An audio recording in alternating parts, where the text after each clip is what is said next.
All right, so I was going to say the December 13th. That's not right. Let's go ahead and call to order the February 7th, 2023 Cocoa Beach Police and Fire Pension Board meeting. On the police side, Wes Mullins is present. Dan Adavazio, Ethan Hausler is not here. Chris Kewen, Present. and Tommy Blair. Here. Okay. For fireside on order February 7th meeting. Roll call. Got Dean Rosenquist. Here. Brian Zidem. Here. Myself, Latham. And I'm out, Michelle and AJ. Did any of them call in? Michelle says she's going to be here. I got an email from her, so she's going to be here. But Okay. The parking lot is extremely full. yeah, But do we have quorum with three? We good? you got that three. Yes, you got. Okay. You're gonna- Now, do we have any public comment? Is this the public comment part that you want to roll into, or is this not? No, that will Okay. get this later. Okay, so no public comments from the peanut gallery. Okay, so has everybody had an approval to review the December 13th minutes? And if so, do I have a motion to approve those minutes from that meeting, please? Motion to approve. House repeating. Only. Brian is No, I appreciate the enthusiasm. On the Motion PD to side. approve. Okay, Chris with the motion. Second. Tommy with the second. All in favor? Aye. Aye, on the police side. Okay. On the fire side, everybody had a chance to listen to the minutes of December 13th meeting? No motion to approve? Appreciate it. Right? Yes, I'll make a motion to approve. Okay. I'll Seconded by consider- Brian. Okay. All in favor? Aye. Aye. All right. Motion passes. Okay, item D, moving right along. Oh, okay, yeah, item D, moving right along, the expenses for the quarter. On the police side, has everybody had an attorney? Has anybody had an opportunity to review the expenses? And if so, do I have a motion to approve the expenses for the last quarter? The 88,000 at the top is just the budget figure, right? The 88,000 the budget. Yes, that's the budget. Yeah. So right now, like on the attorney, you've got 3950 is left in his budget for the year. He's gonna slow down. Yeah. Yeah, Pedro, slow down because you only got $39.50 left in your budget for the year, please. I'll try my best. Little pension board humor on this Tuesday. 4 hours. All right, so do I have a motion to approve the Motion to expenses? Chris with the motion, do I have a second to approve the expenses? Yeah. Second. Dan with the second. Tommy, do you have anything you want to discuss, or are you okay? No, good. All right, so all in favor of to approve the expenses, say aye. Aye. Aye. Motion passes 4-0. And on the fire side, any questions about the invoice and expenses as noted? Nope. A motion to accept? Make a motion to Motion accept. by Dean. Okay, who's first and second? Motion by Dean. Okay. I'll second it. All in favor? Aye. Aye. Motion so passes. Okay. Maybe I'm wondering if in the future we could have a total at the bottom, because all these different numbers. Okay. All right, so you want to balance basically what's left in the budget. Yeah, Okay. the totals all the way across, because, Yeah. you know, the totals for this Yeah. particular Right, 3-month that's period what's- and right. for the budget. yeah. Okay, I'll add it towards the bottom of each Your one. computer will probably do that. It could. I could formulas, yeah. All right, moving on the police side, or I guess total for item E, Echo, Anco, Carrie. Great, would you like Inez to go first from This is where- Salem Trust, or would you This like is where me we to go wanted ahead? maybe see if Inez wants to speak first. That's that email that I sent Yeah. you guys earlier. Yep, I mean, I'm okay with it if you are. Inez, Okay. the floor is yours. Please welcome. Thank you all for having me. Shall I speak into the microphone? No? Yes, yes, please. So thank you so much for having me. I've been with Salem now, going to be a year actually. So we're excited to get out here and start giving you some fun facts and some information on Salem. We are going to celebrate our 25th anniversary. We've been around since 1998, so we're excited for that. And we hope to have you guys at the FPPTA join usual dessert function, hopefully with a little bit of a twist this year to make it a little bit more exciting as we celebrate the anniversary of our company. And I wanted to kind of touch base quickly. I know you guys have a packed agenda with Carrie giving a report as well. But we are going to launch a new program called the Pension Portal. So first question, Debbie asked me what the cost was, and it's a free cost to all of our plans. So we have rolled it out in the state of Texas as well with our Texas plans, and now here in Florida as well, we already have about 30 or plus plans that have enrolled. So it is basically a self-service portal for all the retirees, and they can pretty much do direct deposits on their own, any changes, instead of going through Debbie, and then Debbie comes to us for our staff to make the changes. They would go directly on the website. They'll have their secure login that will be sent to them from US Bank.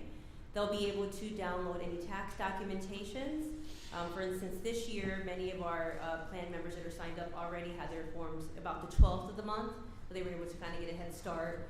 We will have them digitally, but we will also mail them in the mail as we normally would. As well as any deduction changes, if they need to make an address change, as opposed to going to Debbie, they would just go online to kind of customize that address change self-servicely. And through US Bank, they have a secure login that they'll provide, a 24-hour customer service. Initially, we will field the calls for the plan members if they need assistance or if they're a little stuck, the first couple times they can do it. And it's not a one-for-all. If you have some members who may not want to join or do the old online thing, that's okay. We'll continue on with them, and then those who do want to do it, they can also opt to do it. And we have core services that we can allow, those that I mentioned, or if you guys want to kind of opt to just let them do view only, they can also just view it as opposed to making the changes themselves. So we're hoping that you take a look at the documentation. We have a sample letter as to what they will receive should they decide to sign up. If you guys vote on it. When they sign up, they'll get a welcome letter, kind of walking them through the login information and the basic information. We will also send them a date. They can expect to see their payments online, and we will discontinue sending the paper statements. That's the only caveat. If they decide to go online, their subs will be digital versus paper. So whomever signed up for online will just not get the paper statements anymore. And then the other is just some frequently asked questions on whether or not, we have to all do it or what the functions are. So you can customize it. That's a good thing. If you want to give access or you don't, or you want to limit it, we can kind of discuss further as to what you want to give them access to. Any questions? Now, you're gonna be sending out this to the retirees? Right, if you guys were themselves, to, once you guys decide if you wanted to join, you would sign the agreement. Once the agreement is signed, we will capture all the data births for the police and firemen, and then we'll send it over to US Bank, work together to ensure that our records all jive and everybody's correct in the system, and then we'll generate that letter. Each member will have a unique identifier to let them know this is your login, this is your password, and that will be on the letter when they receive it. Yeah. So you guys have laid this out in Texas already, right? Yep, Texas was our very first plan that decided to join. And how's that going? Going great, actually. The plan admin, we met with her actually a couple weeks ago in Texas, and she said she was shocked that some of the people who decided to go online had joined. So she's got a pretty good turnout. They have a really, really large plan, so she's going to kind of follow up and get some demonstrations going. It's a little, tough for some people, and some plans have just opted absolutely not, and their demographics don't want it yet. But a lot of plans so far are very receptive to the idea of the self-service items, to alleviate some of the pressure Okay. from Debbie. So the second, I just have two more, and so No just problem. because we got to be clear to the membership, right? So this is in no way, shape, or form has to do with anything with people currently working, not retired, not accepting No, a it's going pension. to be for retirees only. Okay, so, all right, so that's the first thing. Mhm. So then the second thing that I would suggest, and Pedro, I don't know if you've dealt with this or not yet, but this is just my thoughts and whatever, but in the age of like identity theft and all these crazy things happening now, I think it would probably behoove us as a board, if it is decided to do this, to maybe send something out officially from us as well, so they know that it's coming from the board. Does that make sense? Right, that makes sense. Or is right. that, rather than, maybe that's what I was trying to allude to. is Yeah. she was Yeah, saying some of our that. plans have referenced it in their newsletters, or they have sent, if they're sending out their quarterly updates, they've sent it in there. And you can even share the sample of what they could expect to get from us as well. However you choose, I can give, Debbie, I can give you a digital version, and you can kind of attach it as needed. As well, if you have any specific forms, I know some of our plans have special forms, we can also have them in a gallery online, and they can kind of go if you require them to use your specific form. Yeah, I'm not, I don't know the age demographic of our retiree population, but they're probably, I'm sure they're older than I am. And- Thanks, Pedro. And I'm looking at, entering socials and, SMSs and texts and and I just wonder how that would go. But is it an all or nothing, or can they opt in? No, it's not all. It's whoever would like to do it can do it, and then the rest continue on business as usual and no interruption. Okay. There's no cost. I think it would be helpful though, to your point, for there to be a letter, from the board, Yeah. kind of going along with it maybe, or separately, but maybe separately just to let them know this is going to be coming. Right. But just letting them know that, this is a real thing and that this is not, some sort of scam or something. Right. Yeah, that sounds You guys have any thoughts? Anybody? Latham, Yeah, does yourself? this have anything to do with the thing we voted on? Oh, no, this is not the portal that you're thinking, Foster and Foster. No. That was where, Pensioners, yeah, Foster and Foster was gonna charge us for another thing, and Yeah. that was another issue. Yeah, no, this one is just for all the plans that are ready with Salem as the custodian. It's just a free enhancement. I thought We were maybe- getting a lot of feedback from the admins as far as the amount of traffic they were getting on day-to-day stuff like address change, or they've moved, or they want to change their bank. So kind of alleviates the work on their end as well. Will they still get by mail their tax form? Yes, they will still get their taxes by mail, but then they'll get the Word, digital oh. version a little bit earlier. Like for this month, by the 12th, most of all of our members had them, the ones that were registered online, and they still get their paper form.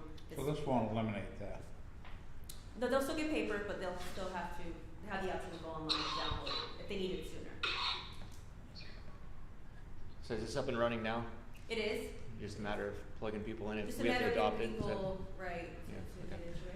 Now- Tommy, the other portal, Tommy, was the pre-retirement people. That was the portal for employees to access. Okay.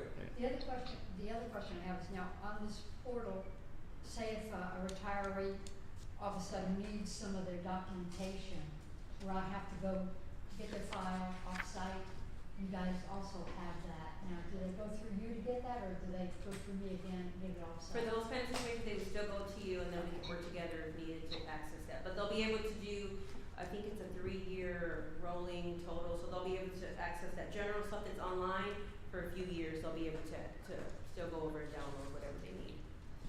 So I have one more question. I guess the optional services, is that a cost option for the? No, they're all free. Just some plans have opted to keep it view only, so they want you to allow them to access to go online and see the activity, but they're not letting them per se make any changes. Maybe they're not comfortable with their demographics of making the changes, Okay. so some have opted for a little bit of both. We can kind of customize it. If she decides, Debbie and you guys, the board, say maybe not changing their banking information because they might, if you're not comfortable with that, then you might say, but they can do an address change or they can still do their taxes. So you can kind of cater however you feel works best for your retirees. And Debbie, is that something that falls in your wheelhouse when somebody wants to move? Yes, when on? somebody moves, I just got something from somebody else, I think it was Wiley. He has to go through me, and I have to send that information to Salem Trust, because they don't know who he is Yeah. without, What are your thoughts on that? Is there like any oversight for the pensioners? Like the fireside, we don't have that many pensioners, so it's not too hard to track. But my question would be, Debbie's kind of a filter for errors, just like a first stop, I guess, if somebody was to mess something up. Is that still in place? Like, That's still in place, and we can actually pull the data as well to see who's made any changes, who's been on there, who's inactive. We can kind of, on the back end of US Bank, get that information as needed. Yeah. And some plans are requiring that if they make a change, they want us, they're generating a report especially for them to make sure they saw who might have done what, and make sure that they're kind of in the loop. For specific. oh, that's awesome.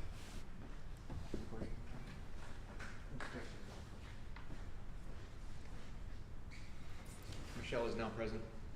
Yeah, I got it. What do you guys think?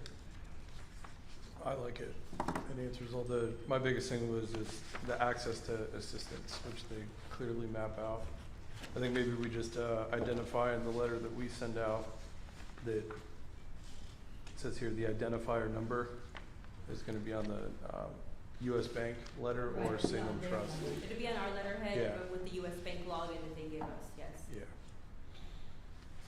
Any other thoughts, Dan or Tommy, or? No, the other thing is, I guess what I asked about the tax form, do they, so I understand, so they get a tax form in the mail, whether they're in this or not, they get it by mail? Right. Okay, If they sign up, they'll still get it by mail, but then they'll have access sooner online. but they can access it online, but they still get it by mail, cause that's what I do, I Yeah, we would do both. put them all in an envelope, bring it to the account, you know, Yeah. there it is. Yeah, by law, we still have to, You send have it in the mail, accountants. postmark it by the date, but we still will have it available online. Any questions on our side? Michelle, that's for the, obviously the pensioner portal as opposed to the first one, it's a pre-retirement portal. There's no cost to us and there's an opt-in clause there for any of the options that maybe one of the pensioners wants to use, like switching accounts or splitting accounts or determining where the disbursement goes. Any questions? Pretty straightforward. It's modernizing the system basically. Yeah. Yeah, we feel like as the retirees are getting a little, younger, they're gonna be more receptive to the self-service, and it's gonna help alleviate, some of the other stuff that we will have to flow through her for us to then process. It's a win-win because it lessens your work on your end to some degree, Right. to the degree about, of the buy-in, and then it helps us on our end. Right, we can To kind of the focus on the retirement. heavier things, the more important things, and I then get it. the simple stuff that she's gonna be bogged down with, it's gonna kind of alleviate her from that. And it's usually it's very simple, an address change for her to do, for us to do, doesn't take very long. It helps them, I think. I think we're gonna move unless you guys have anything else. Yep. All right, so, on the police side, I'm good with it. So Pedro, we just need to just vote on being like okay with it, or is there some kind of verbiage that you would recommend? I think the motion would be, and I apologize, is there a name to the program, or is there, I'm just, essentially it would be to authorize the custodian, to go ahead and Pensioner portal is what it is. okay, so, the motion would be to authorize, implementation of the pensioner portal, and allow the custodian to correspond with the retirees supported. Okay. Do I have such a motion on the police side? Motion. Major has the motion. Do I have a second? Second. Tommy has the second. Any further discussion? All right, all in favor? Aye. Aye. Motion carries. On the fire side, same motion to adopt the retiree online portal. Any discussion at all? Any questions? Do we have a motion to accept? Motion. Motion by Brian. Have a second? Second. Second by Dean. All in favor? Aye. Aye. Motion so passes. I would just ask, if you could just please coordinate with Debbie. I don't know what the time frame should be, maybe a couple weeks, but I would like to send out a letter to our folks Okay. first. And I don't know if you want to get that language through Pedro or whatever you want to do, I'll Deb. get with, probably with Inez, coordinate with you. with the- Yeah, however, that's fine, yeah. I'd like to give it a couple weeks Yeah. in Yeah, advance. it's gonna let take ours a go out. little time. That's Okay, why I we just- get I'll leave the document with you to get your authorized signers to Right. sign off, and get it back to us, and then we'll get the ball rolling. And I can get with you if they had any questions or any of us. Right. Okay, thank you. Good. Okay, well, thank you so much for your time, appreciate it. Thank you very much for coming. Thank you. Carrie? Oh, okay. Great, good afternoon, everyone. Very nice to see you. Hope you're all doing well. If I flip open your respective quarterly books, right there in the front on page 1 is the annual letter that Mike Welker does to our clients directly. And so there's a few firm updates in that letter, and I won't go through it in great detail, but just to hit the highlights. The firm's at about 93 employees right now. We do expect that to continue to grow. We did add 3 new partners to the partnership team this year. A couple of my colleagues on the consulting side, John Breath, Tyler Grumbles, as well as the woman who is over our performance reporting group, Brooke Wilson. That brings the total to 10 of us of the 93 that are partners in the firm. And just want to, the theme of Mike's letter every year is always thank you. Thank you for your business. We would not be here without you. So I want to echo that on Mike's behalf and just reinforce, and really on all of our behalf, and really just reinforce that we continue to think about, you know, putting clients first with everything that we do, any potential investment that we make or initiative that we might undertake. We always look at it through that lens of how will this better serve our clients. And so that's a very brief firm update, followed in your books by, on the very next page, org charts with quite a lot of names on them. I will not go through those, but if anyone is ever interested in learning more about the firm, or if you have any specific questions, please let me know, because I am always happy to go through those. Flipping in your books to the market piece, where we usually start, which is on page 5 this quarter. If you reference the actual, you know, the kind of chart data that we tend to look at, markets, you know, publicly traded markets were very positive for the quarter, and I think, you know, a lot of that has to do with the fact that CPI kind of peaked, the year-over-year kind of CPI numbers kind of peaked over the summer at a little over 9%. As we ended, you know, 2022 in December, that CPI number was down to about 6.5, and markets were feeling good that, you know, it was kind of on that downward trend.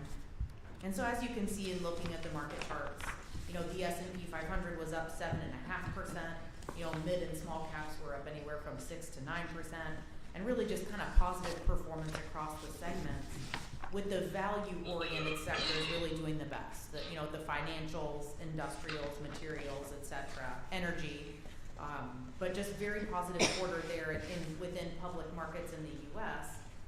And then even more so, if you look in the middle section there, overseas markets positive to the tune of about double the U.S. So the all-country up about 14%, you know, and emerging up almost 10, developed markets up 17. And a lot of that has to do with the dollar. So we'd seen a very strong dollar for the last few quarters, and that's always a headwind to international equity. But even as our Fed was moving, and we did get 2 rate hikes this quarter, a 75 basis point hike and a 50 basis point hike, you're starting to see other central banks around the world also hiking rates. So the ECB, as well as some others, were hiking interest rates. And that caused the dollar to pull back about 7.5%. That was a very strong tailwind for international, and so that's why you see those pretty impressive numbers out of that segment for the quarter. But also, I think, you know, some of the concerns about energy supplies in Europe through winter, it seems like they're in pretty good shape from a supply standpoint. The weather's been a little bit warmer, and actually the Eurozone GDP growth was stronger than here and some other places for the quarter too. So put all that together, and international equities again had a gangbuster quarter. And then last but not least, in that kind of top chart there, even within fixed income, the aggregate was positive, almost 2%. And again, that's in a period where we had 2 pretty significant rate hikes from the Fed. And if you flip in your books to kind of the last section on page 12, the bottom right chart, that Treasury yield curve chart on page 12 that we'll sometimes look at, what we saw from yields was on the short end of the curve, and I'm talking about, we started the quarter where the green line is, we ended where the yellow line is. You can see rates did pop up on the short end of the curve, but they stayed pretty consistent on the longer end of the curve. And above that, the 1-year trailing market rates, the yellow line is this high yield option adjusted spread, which is just a very fancy way of saying, you know, how much do investors require to hold a credit or a riskier security versus a treasury. You see that yellow line actually kind of tick down a little bit. And so that's why we got positive results from fixed income for the quarter. But all in all, very, very strong quarter for public markets, especially coming off of the really challenging fiscal year that we had, you know, through the end of September. The one thing we don't have a chart on is separate real estate, and you guys, I'm sure, remember very well. You know, that segment had been doing well. You know, lower interest rates are a boon for those managers. They can borrow very cheaply to buy properties. There was a lot of kind of appreciation and a lot of froth in the values, particularly in industrial assets and in multifamily assets. We did see that start to soften over the quarter, and so, you know, again, over the last few quarters, positive real estate was kind of our only positive segment. Bonds and stocks were down. We switched this time. So private real estate was actually down about 5%. Again, higher interest rates. You know, we make more income on the bond side, which is great, but those higher interest rates make borrowed money more expensive for real estate managers, and so that tends to have a negative effect on property values. So that separate account, you know, that separate real estate piece was down about 5% for the quarter. But But I think that, you know, it kind of goes to asset allocation, and we like that piece because it kind of zagged while the other pieces were, you know, zigging and kind of, and vice versa as well. So, any questions on the economics piece before we get into your funds themselves? Okay, seeing that, I'm gonna flip in your books ahead just a couple pages to 15 to these schedules of invested assets that we showed you guys. And in each book, what we show you is a 10-year period. So you can see, you know, the chart kind of starts at the very end of 2012. Obviously, it finished at the end of 2022. To give you a rough idea of market value, the fire plan was at about $16.8 million. Specific $16,786,647. And the police plan, again, just at about $16.8 million, specifically $16,817,762. And even though, again, we've come off of this very challenging fiscal year where we were down in the mid-teens for your plan, if you look along the bottom there and the 10-year numbers, you know, we started with a market value of just over $9 million 10 years ago. The investment earnings have been just about that same amount.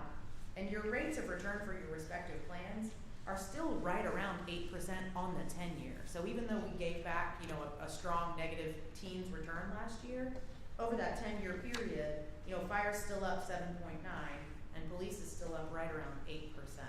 So again, you know, we go through these cycles in markets. Sometimes it's kind of smooth sailing, sometimes there's volatility. But sticking to your investment policy and staying invested has served you guys very well over that longer term period. If we flip in your books to the next page, we'll take a look at the asset allocation for each plan. And I'm on 16, and I'll start with fire. At the end of the quarter, the fire plan was just over 46% in domestic equity, just shy of 14% in international equity, right about 13% in domestic fixed income, about 4.5% in global bonds, a little over 19% in real estate, and then a little bit of cash as well, a couple percent in cash, 3% in cash. On the police side, right about 45% of your assets were in domestic equity, just over 13% in international equity, about 14.2% in U.S. bonds, just shy of 5% in global fixed income, also just above 19% in real estate, and then 3-ish% in cash on hand. And if we flip ahead just a few pages to 21 in both books, this asset allocation exhibit is a little bit easier to see where you guys are overweight or underweight. So just as a reminder, with that black line being your target, if the green triangle is to the left of it, that means you're a little bit underweight. If the green triangle is to the right of it, that means you're overweight. And if the triangle is outside of the box, that means you're kind of outside your investment policy parameters. I think, you know, for the fire plan, you guys will notice everything is in compliance. You're pretty underweight in domestic equity. And really the offset there is real estate because of the results that we've seen, you know, separate real estate doing as well as it did and the other segments being negative. Just as a refresher, at the last meeting, we did submit a redemption request of $250,000 from ASB. So that was as of March 31st. It is in process. Because some of these real estate funds have a lot of redemptions kind of pending, we will probably get that in several pieces over time. But don't forget, we did make that redemption request at the last meeting. And then similarly, over to the police side, you're slightly more underweight in domestic equity there. Again, with the overweight being real estate, but you all did the same thing. You took that $250,000 redemption from ASB, so that is forthcoming. That money has not come out of this number. It has not, Tommy, it has not. They put us in the queue as of March 31st because they need that kind of 60 to 90 day notice period. After this print, I expect you'll start to see some distributions from that. And that 250, are you gonna put it toward domestic equity to bring us closer? Very likely, Wes. So equities have come back a bit, and I do have an update for you guys. So you can see equities have come back a bit in 2023. But really what we do when we get those monies is we pull your asset allocation and we kind of decide which areas need it the most. If it was as of this print, absolutely it's going in domestic equity.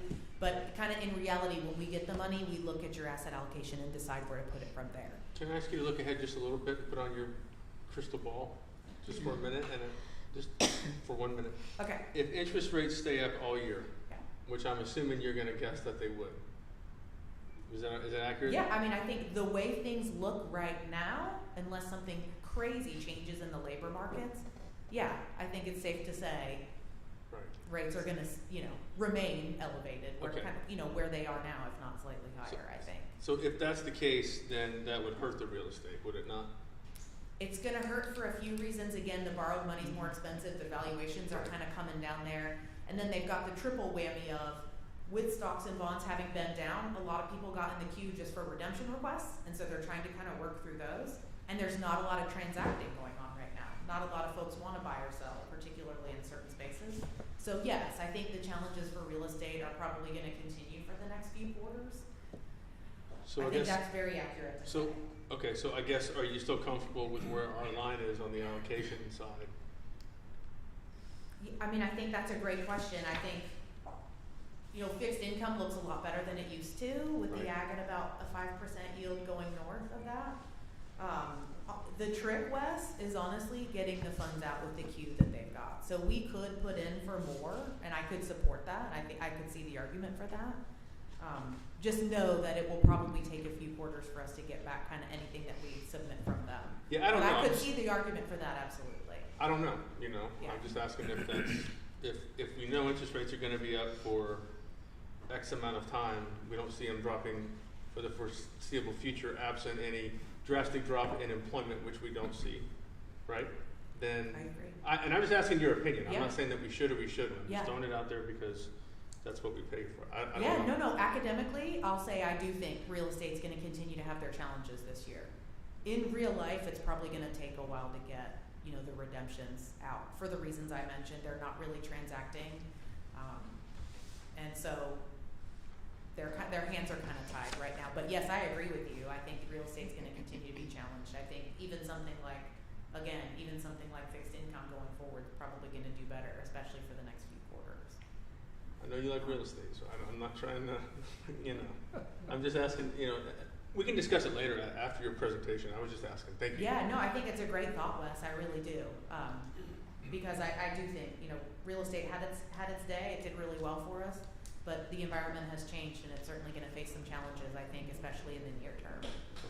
And most of that real estate we invest in is commercial, right? It's all commercial. Yes, there may be, what we call these multifamily properties that are just apartment complexes, and sometimes some managers make an allocation for like homes for renting.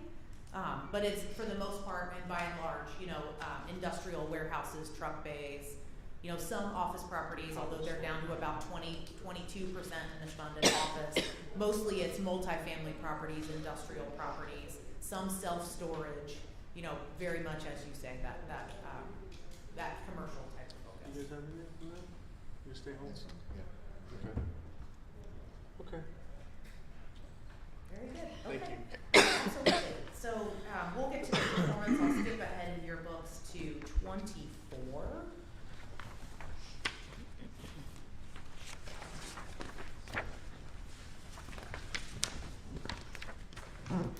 And so both funds were up right around 5% on the quarter.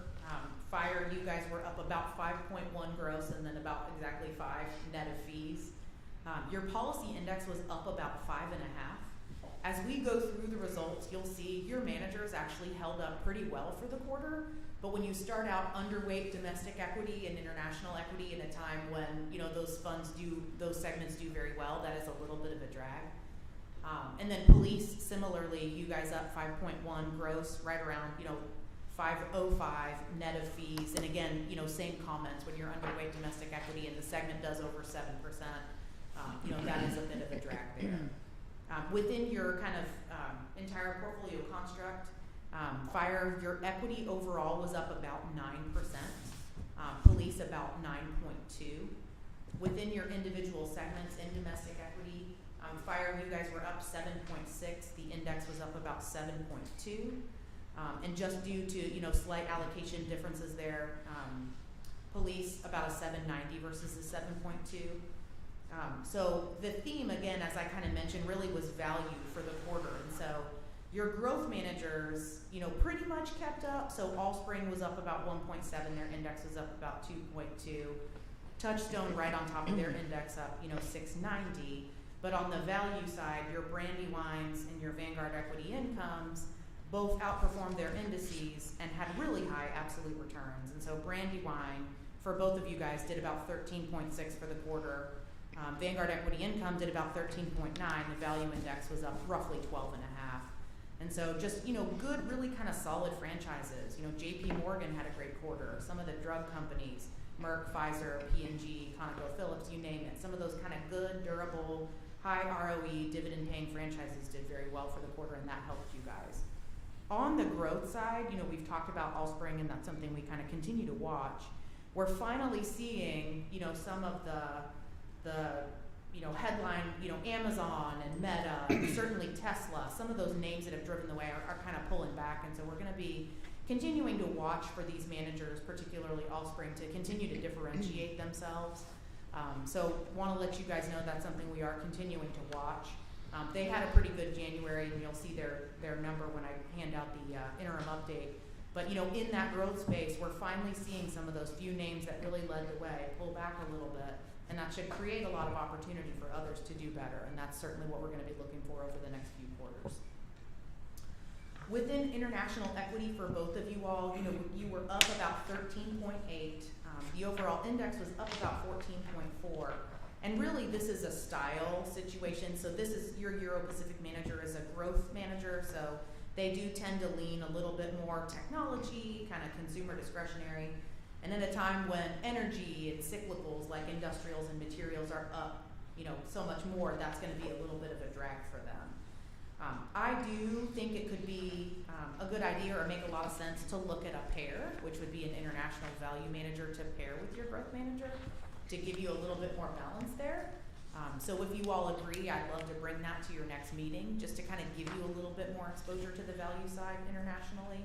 Still really like that Euro-Pacific Growth Fund, but you do have a little bit of a growth lean there. So do want to kind of recommend that and see what you guys think. So, just so I'm clear what you're asking, you would, Yep. Euro-Pacific growth is what you're talking about? Yes. You would bring in something to supplement the growth, which would be essentially something of that same, but it would be on the value side. That's exactly right. It would be an international equity manager that looks more, on the value side, dividend payers, some of those more kind of cyclical sectors, just to give you a smoother kind of experience for when growth, growth has been in favor for a long period of time. You're starting to see, I think, that dynamic may shift, and that would just give you exposure on kind of both sides that way. Have any thoughts on that? I don't. It don't hurt to look, right? No. Hurt to No. get a presentation? All right, well, for the police side, we'd like to hear what they have to say. Very good. Okay. Yeah, for us to. Okay. So. Very good. I will host that conversation at our next meeting then. Within the fixed income segments, both of you guys up about 2.5%. The index also up about 2.5%.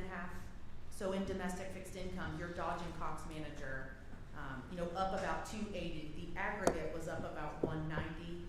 Dodge and Cox does make heavy use of kind of corporate credits, select high yield exposure, and it was a very good quarter for credit. So that helped to lift them on the domestic side. Then on the global side, your PIMCO global bond manager, again, up about just shy of 2.5. The global ag was up about 1%. So these guys were short exposure to the short end of the U.S. yield curve where the movement was happening, and also had just some exposure to some financials that worked out very well for them.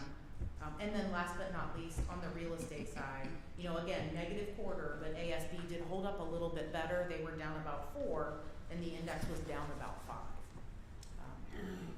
So I think good performance from your managers. Again, the allocation was a little bit of a challenge, but certainly from an absolute standpoint, that +5, we'll take it for now. I do have interim updates for you guys. Again, equity markets have been up in 2023. I don't know how, Powell's comments about still needing to possibly do some more work to continue to fight inflation because of the strength in the labor market will kind of play through. But I will tell you, both of your funds, we went from about 16.8 million, roughly speaking, for each of you, to about 17.5. And so we have seen some appreciation even in 2023. And I'll just hand out these kind of interim updates so you all can take a look. Oh, we get it in writing. Yep, you asked the last time, Tommy, and I said I would do it, so here I am. There you go, and to the far right is your total column, so that's where you can see that kind of roughly 17.5 million that I was speaking of. Thank you. Absolutely, my pleasure. And then just switching gears. There you go. Absolutely. So this is as of yesterday's close. It is, thank you, Michelle, sure. My custody access is kind of prior day, so I pulled this morning for you all, and it's as of yesterday's close, that's correct.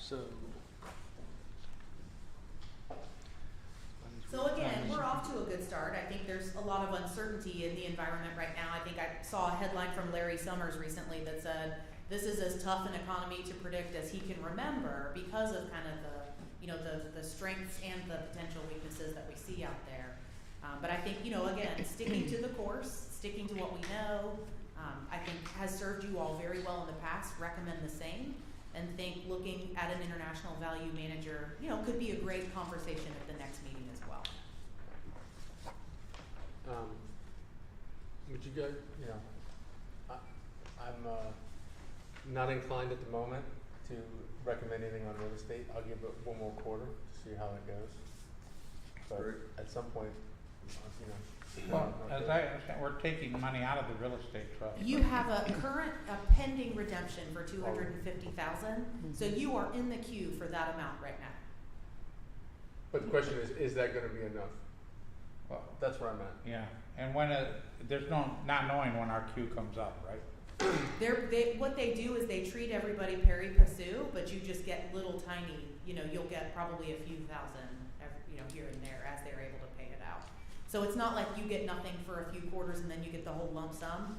They pay everybody in line typically, but they pay very small amounts, as they're able to pay. So they'll meet your redemption in probably small pieces. That's what I've seen from other managers, at least. You guys will be my first ASB redemption, but that's what I've seen. And we're from putting that money into domestic equities?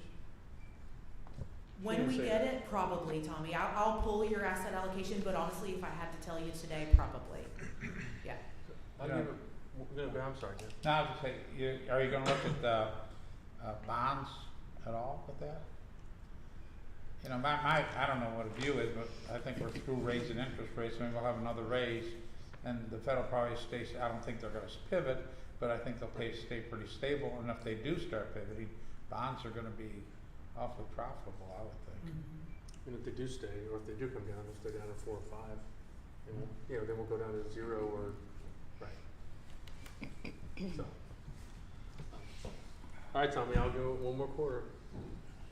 Right. Yeah, and if you look at these numbers on the total global fixed income, since inception, it's made 0.23. So we've made no money on bonds.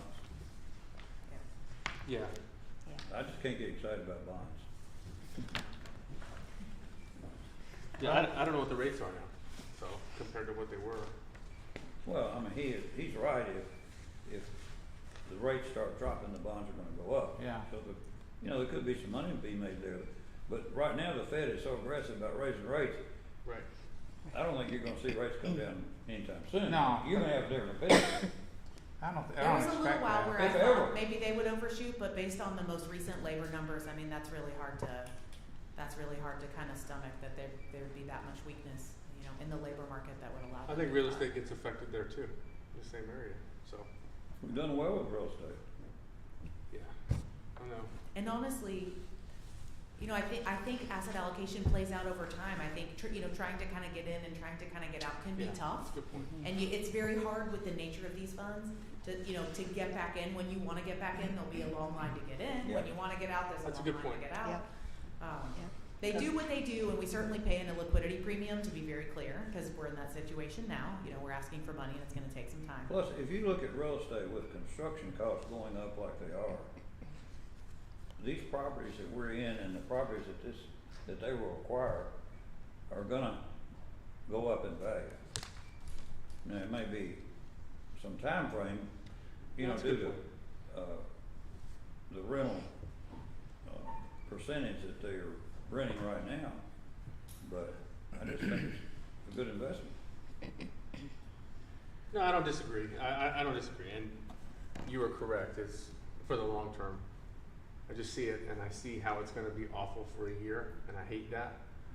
I And I guess understand. sometimes you just kinda have to just let it be awful, and that's a good hard. way to put it. I mean, Yeah. It buffered us for, several quarters before Right. now, so. Okay. While that 250 is in the queue, is that still invested in real estate, or is that kind of transitioned to a holding money market? That's a great question. It's technically still invested until they distribute it to us. Okay. Yeah.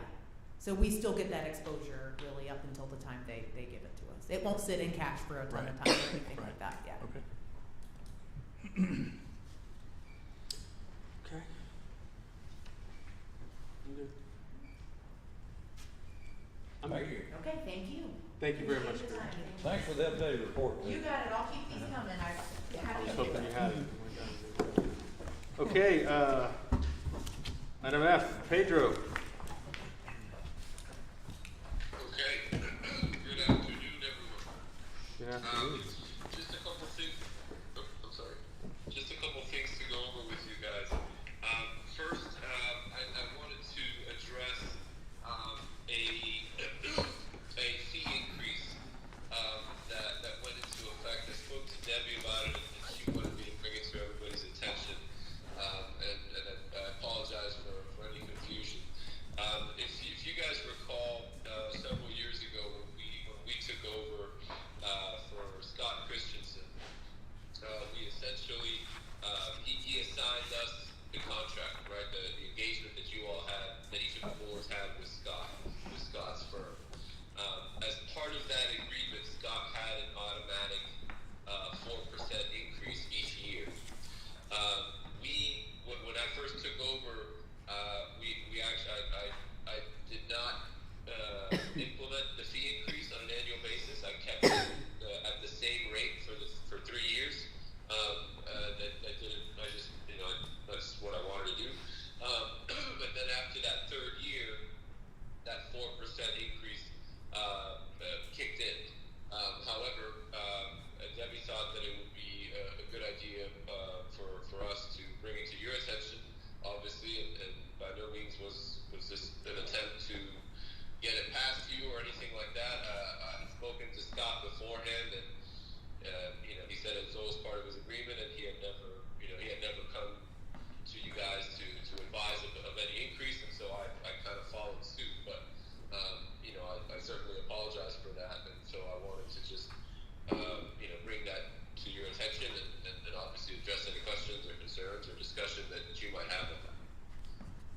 Well, one thing I have is, Pedro, is that in 2017, and you took it over in January of 18, and it was for 3 years with no changes and same arrangements. So they transferred the services over to you. Now I have previous documents on contracts from Scott Christensen and Diener, and that where we had, as a board, had to agree and sign for these, like a contract. As of yours, when in 2021, when yours basically finished with Christensen and Diener, basically I don't have a contract with you, technically, correct? Not technically correct. So essentially, what happened in 2017, and those are the docs that I had sent over to you. If the board recalls, and Debbie, if you recall, essentially there was a piece of paper called an assignment of contract that Scott handed out at the meeting where I believe I was at that meeting. I think he was kind of introducing me, and then when the boards decided to go ahead and hire me, he had you guys sign off on that assignment of contract. And so essentially the same contract that you had with Scott is the contract that you have now with me. But I understand that, and so that continues, right, in perpetuity, right, just as it did with Scott, for example. It's an evergreen contract in the sense that it just indicates what the hourly fee is. And then Scott, as I mentioned before, Scott's had that increase, which we didn't apply for those first 3 years.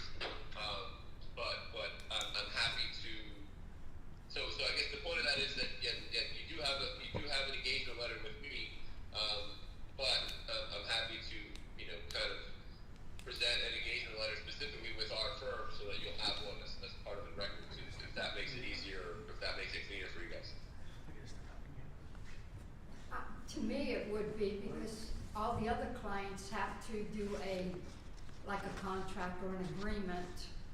So like, if you did one for us, then every time you did like a raise, we would do an addendum to that, fee raise.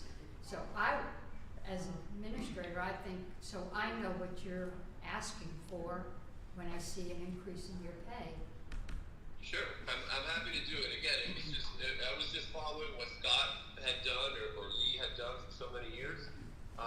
And that was never something that they did with you or with the board, so I thought that was acceptable, but I'm happy to do it however you guys want to do it. If this is, something new that you guys want me to do, I'm happy to do it. You know, I do have agreements with them, addendums, on several of them, actually 4 of them. That's why I was wondering why we never got one from you once the year, 3 years was. With Scott's firm? With Scott? Yeah, I do. I have them right here. I have copies of them right here. Okay. When were those dated? I guess, I don't One- know, he sent me everything. One was I didn't 2004, 2010. Those are the ones I have in possession at my house at this time. And then I guess the last one when, with you, when you and Scott came to a meeting back in November 15th of 2017 was the last one we had.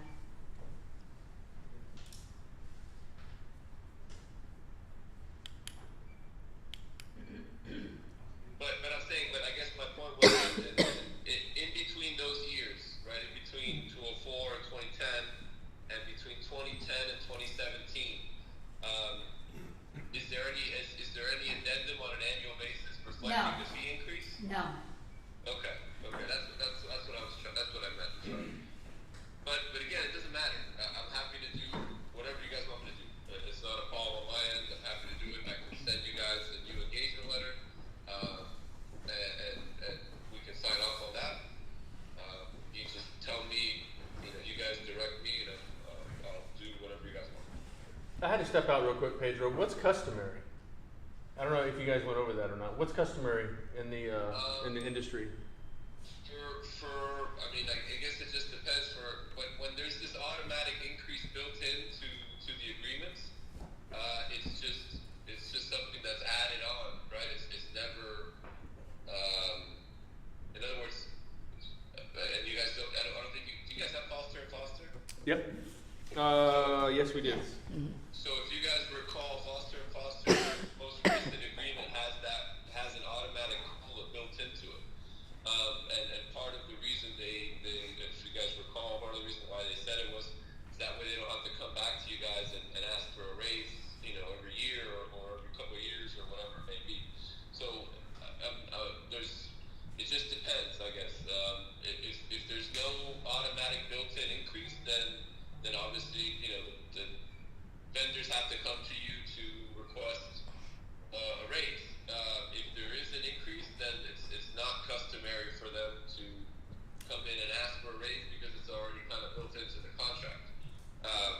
But again, it's and I thought I was just doing what Scott had done. And I think I was, but Yeah, but if your contract was up until 2021, which is the 3 years, which this was, then shouldn't you have at that time? no, but my contract wasn't up in 2021. There wasn't No. a 3-year term on my contract. But you took over in January 2018, correct? Yes, ma'am. And then this was good for 3 years. What was good for 3 years? According to the minutes that we've got, the board schedules quarterly meetings will remain the same. The agreement is for 3 years and no changes, the same arrangements, and they both boards would transfer the legal fees to Sugarman and Suskin. But that was for 3 years, and that was in 2017. And I guess maybe there was maybe it wasn't it might have just been a misunderstanding. What I didn't mean to say the contract wasn't good for 3 years. Like I said, the contract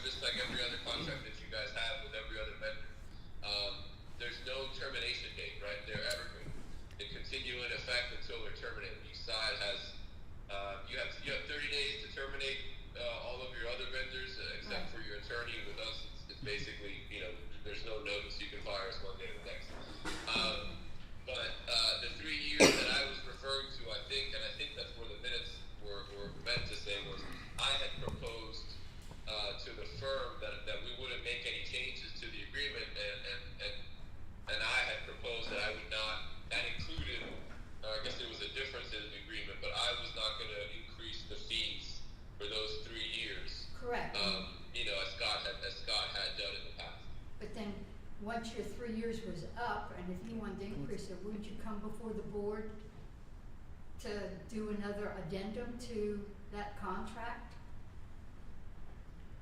Not if you, I guess, again, Debbie, Sound- I feel like we're going in circles. You are. I was only doing what Scott did.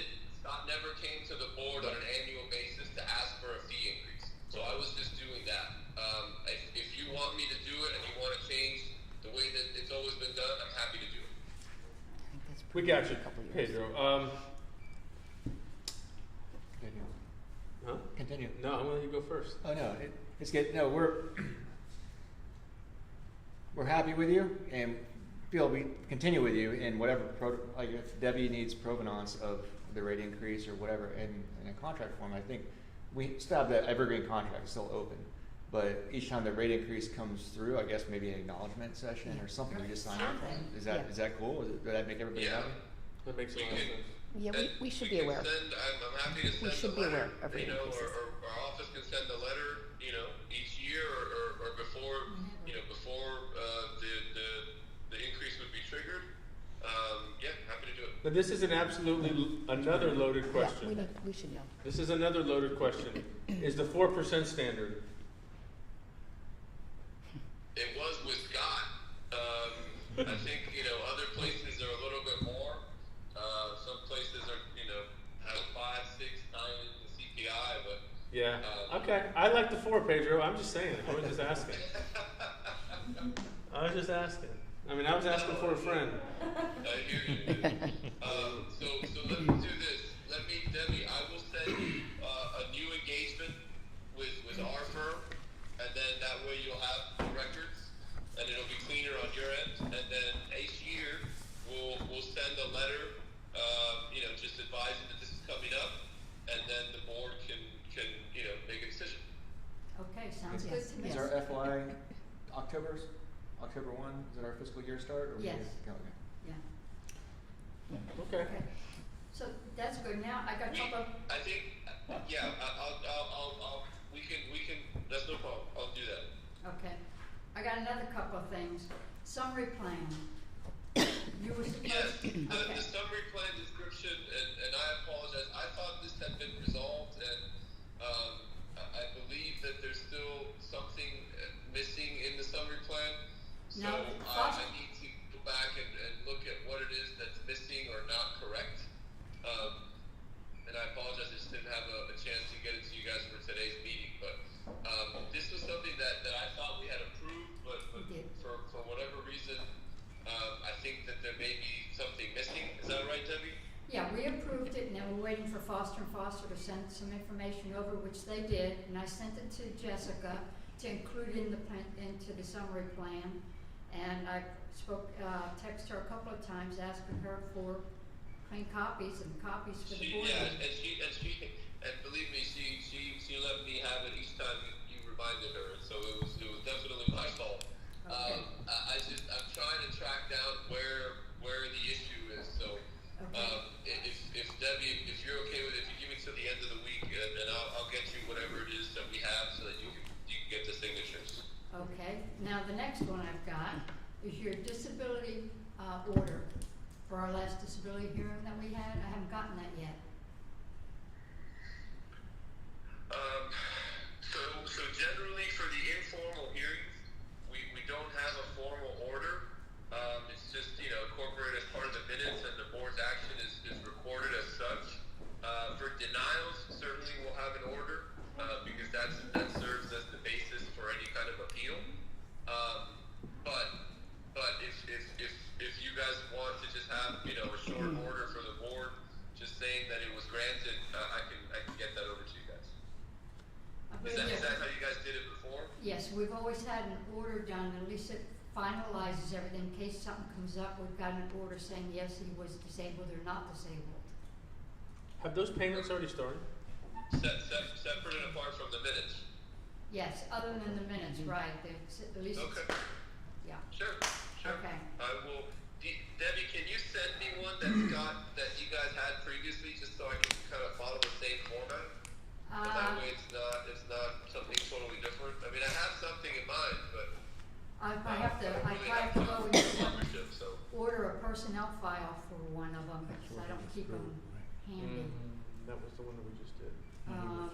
Yeah, I can get you one, I'll have to order a file. Okay, thank you. Okay, and let's see, one other thing before we go to that special report on the Secure Act is on my, the state report that I'm doing, Yep. I've got a question. There's, something to do with, the cancer bill. Yes, ma'am. The firefighter cancer bill. Yes, now we've mentioned that twice in a couple of the meetings. And, I noticed, I went and I pulled the copy of the bill. And it seems that it came out, it was approved in July 1st of 2022, and it has 18 cancer things. Now, 2021. okay, 2021, correct. And No, I was saying it has 21 different forms of cancer, but go ahead. Okay, now on this thing for the state, it says, no, we have not, and they need an explanation why we don't have it. So I know we discussed it, but now why didn't we do it in ordinance form? No, I could have sworn that we did have an ordinance amendment for that. No, hold on 1 second. Let me. Oh man, wait. I gotta log into my server. If you give me a second. Okay. I can check on that for you.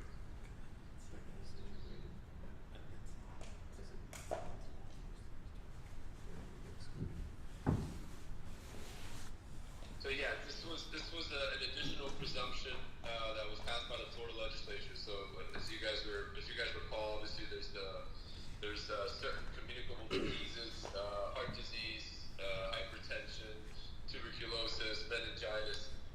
These are all presumed to be incurred in the line of duty, and so the Florida legislature added, the firefighter. These 21 different forms of cancer for firefighters. And so we did,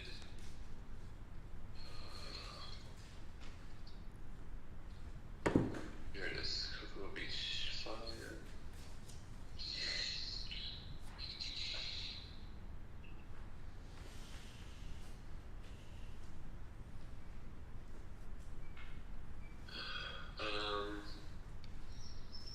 So we have it drafted here.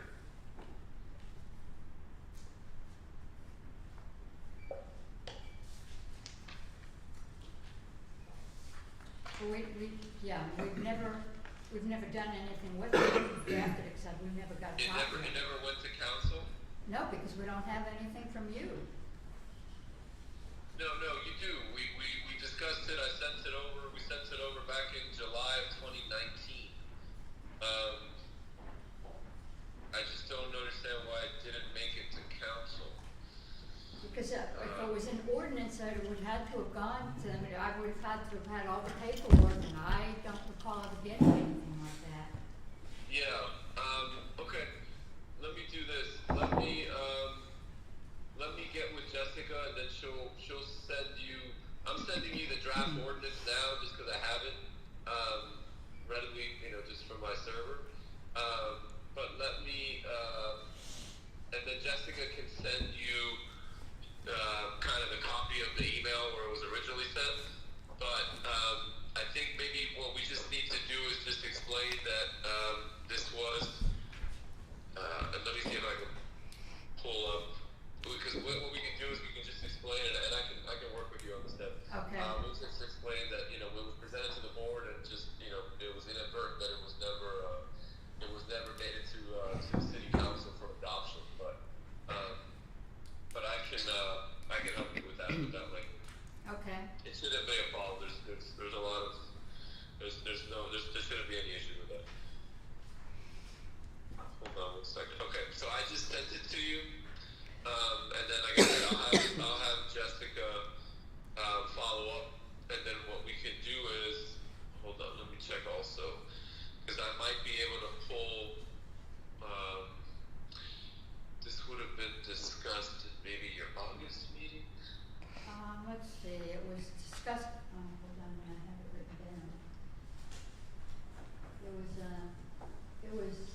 we discussed it, and it was, I don't think it was, there was two claims pending, and there was one that was being worked on, and that was on 2/4 of 2020.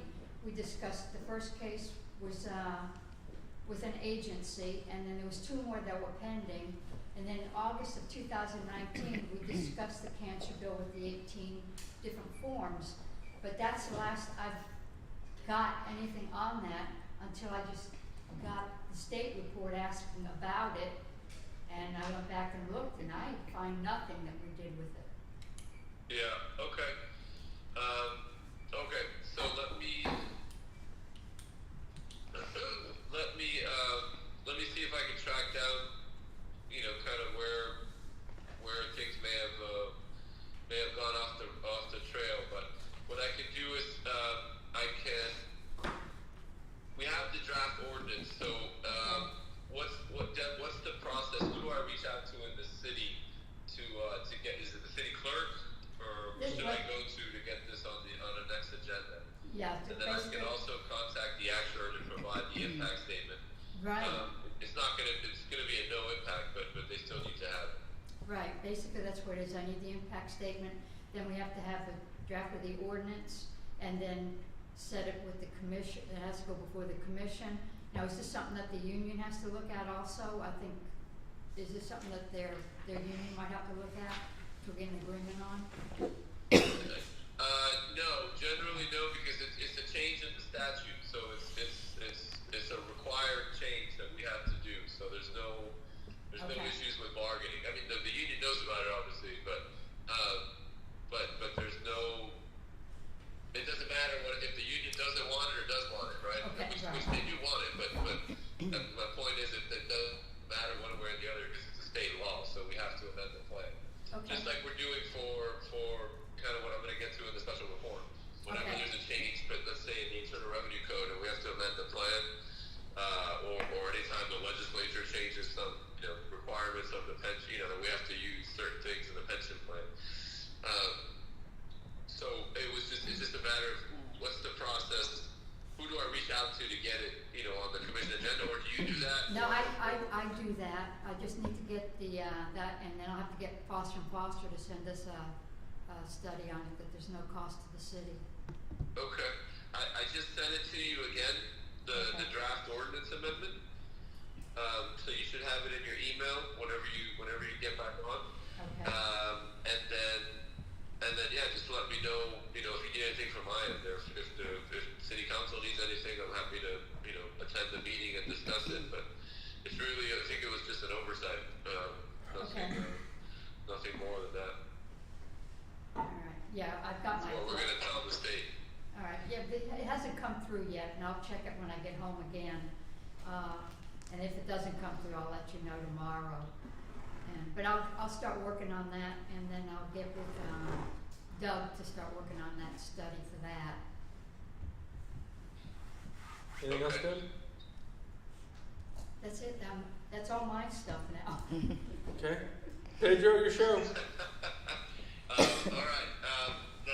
Well, I guess the only other item I wanted to touch on was the memo that Deb just mentioned. It's the special report that we just issued regarding the Secure Act 2.0. And if you guys recall, back in 2019, there was the first iteration of the Setting Every Community Up for Retirement Enhancement Act, right, the Secure Act. And effectively what that did was it increased the required minimum distribution age, the RMD age, for members participating in tax qualified plans such as ours, which essentially by age 70 and a half, right, the prior Internal Revenue Code provided that you needed to start taking your distributions and, accordingly start paying taxes, right? Uncle Sam needs his cut too. So previously that was age 70 and a half. The Secure Act back in 2019 increased that to age 72. And now, on December 29th of last year, 2022, just a little over a month ago,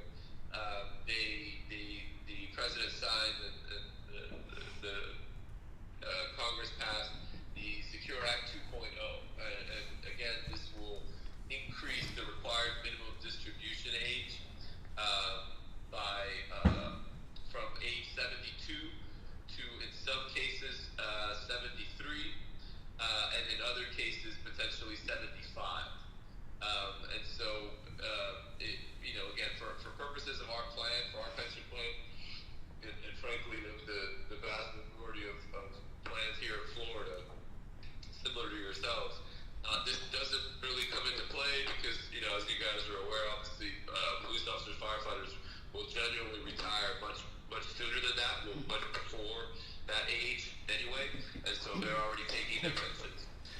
It does apply in some instances. We have maybe a handful of pension plans that allow members to keep their drop accounts or keep their share monies in the pension plan, essentially until whatever time they choose, but no later than required minimum distribution age.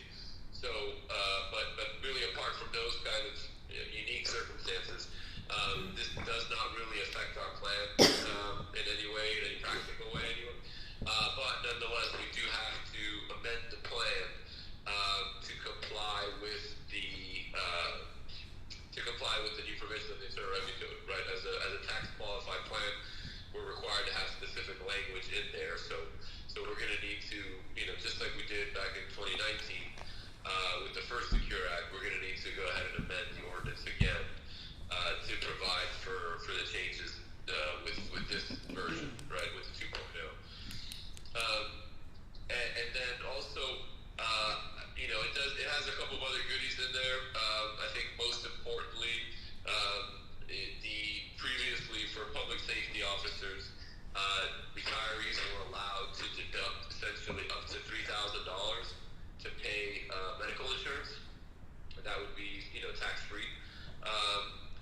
The only, I guess, twist or caveat was that the pension plan had to make payment directly to the insurance company. In other words, the member couldn't cut a check to the insurance company and then deduct it, right? They had to be made directly from or by the pension plan. The Cure Act 2.0, it changed that requirement. It removed that requirement. So now, which really is, it shouldn't have been there in the first place, but now members can go ahead and make that payment directly, and it can kind of keep the pension plan out of it, so to speak. So that's certainly, I think, helpful in administering that benefit on both sides, right? I think it's easier for the member, and it's going to be easier for our pension plans. And then it has I included some other goodies in there that although probably don't affect this plan specifically, they could help or affect certainly. You guys have 457 plans or 457 accounts, and so there's some and potentially other just personal savings or personal investment accounts, an IRA or a 401k or something like that. So I just included some other tidbits from the new law that you might find helpful or interesting. There's no action required at this point. It's really just again informational. But like I mentioned, we will need to amend the ordinance. So we'll be providing a draft ordinance amendment to account for the new provisions in the Secure Act 2.0. And now that I'm thinking about it, Deb, it may be beneficial to just include both of these together, the firefighter cancer as well as the Secure Act, just so that we're not, going to council multiple times with different pension ordinances. I don't know if you have any thoughts on that, but I thought it might just be easier to do it all in one. But I'll defer to you guys. Deb says that's fine. Yeah. Okay. So then let me. So Deb, just hold off on the one I sent you, and let me add in the new provisions for the Secure Act, and we'll put it all into one document. Okay, sounds good. Carlos, are we required to send this out to all of our retirees, this information? When you leave. You're certainly not required to do.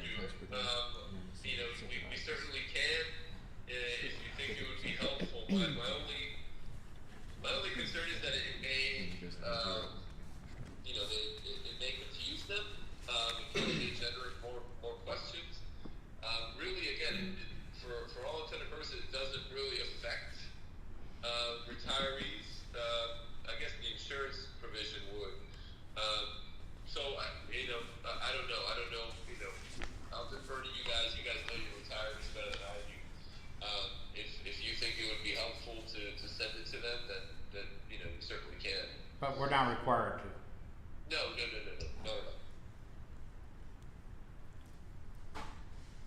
Okay. And just for whatever it's worth,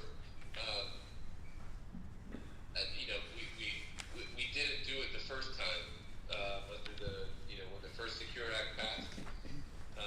And, you know, none of my clients did, none of our clients did. So, but it doesn't mean that we shouldn't or can't do it now. No, I wouldn't want to do it. It would raise more questions. We'd be answering all kinds of questions. Yeah. I just want to make sure that we wouldn't be in violation. Sure.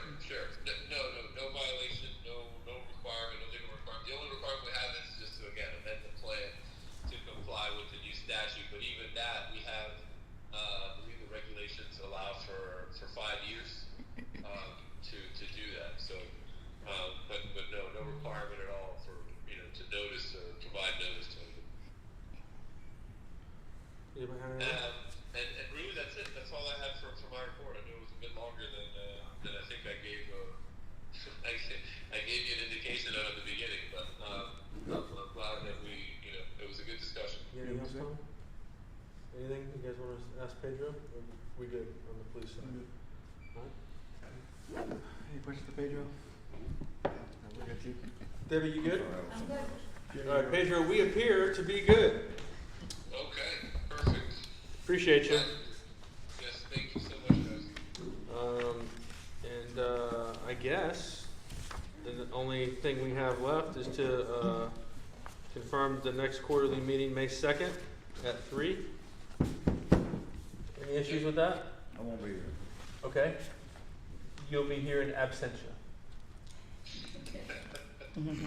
Get it? Yeah. Okay. Do I have a motion to adjourn on the police side? Motion. Major Q with the motion. Do I have a second to adjourn? Second. Dan with the second. All in favor? Aye. Aye. Motion to adjourn on fire side.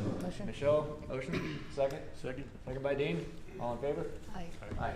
Thank you very much, everybody. Thanks, Pedro. Have a good one, man. Cheers.